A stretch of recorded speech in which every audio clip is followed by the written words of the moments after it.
Bonjour, à quelques heures près, Le Monde aurait pu annoncer en une la démission de Joseph Blatter. Le quotidien, en pointant du doigt le Français Jérôme Valcke, soupçonné d'avoir supervisé un versement suspect de 10 millions de dollars, sentait bien que l'étau se resserrait autour du président de la FIFA.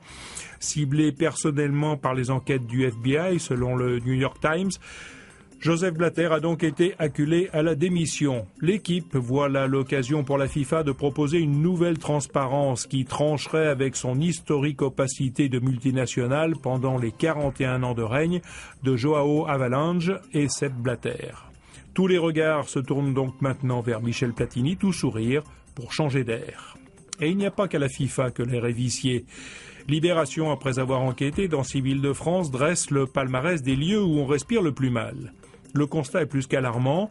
Du métro où usagers et personnels sont exposés à un niveau de pollution hors norme, à l'intérieur des véhicules sur les grands axes et périphériques, les particules fines sont partout. En France, la pollution de l'atmosphère serait responsable de 42 000 morts par an, dont 3 000 à Paris. Alors bien sûr, il y a les nouvelles pastilles colorées pour les véhicules les moins polluants, mais face à l'urgence, David Carzon, dans son éditorial, craint que les guerres menées par Royal contre Fabius d'un côté ou Hidalgo de l'autre ne favorisent pas l'émergence d'une solution globale au problème. Au lendemain de la publication des chiffres du chômage, Le Figaro s'étrangle de voir que les députés ont fortement amendé la loi Rebsamen qui devait simplifier le droit du travail en instituant notamment de nouveaux seuils.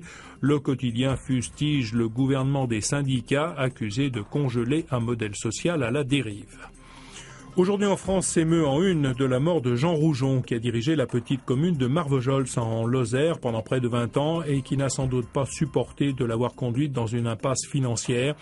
Son suicide illustre la pression grandissante que subissent les élus locaux, surtout dans les petits villages où il n'y a pas d'écran entre le maire et ses administrés. Le quotidien a par ailleurs recueilli le témoignage exclusif de Jean-Marc Gadoulet, l'homme qui a libéré les 5 otages français d'Areva et de Vinci enlevés par AQMI au Niger. Il parle pour la première fois et le récit de ses tractations et rencontres avec Abou Zied, le chef d'AQMI, est impressionnant. Il révèle aussi un peu amer qu'Areva et Vinci lui doivent toujours de l'argent pour cette mission, mais aussi et surtout aux Touaregs qui l'ont aidé. Attention, la terre va trembler, prévient Le Figaro. Roland Garros, à peine remis de la superbe qualification de Tsonga pour les demi-finales, s'apprête à vivre aujourd'hui un quart de finale monumental entre Djokovic et Nadal, une affiche qui aurait fait une bien belle finale.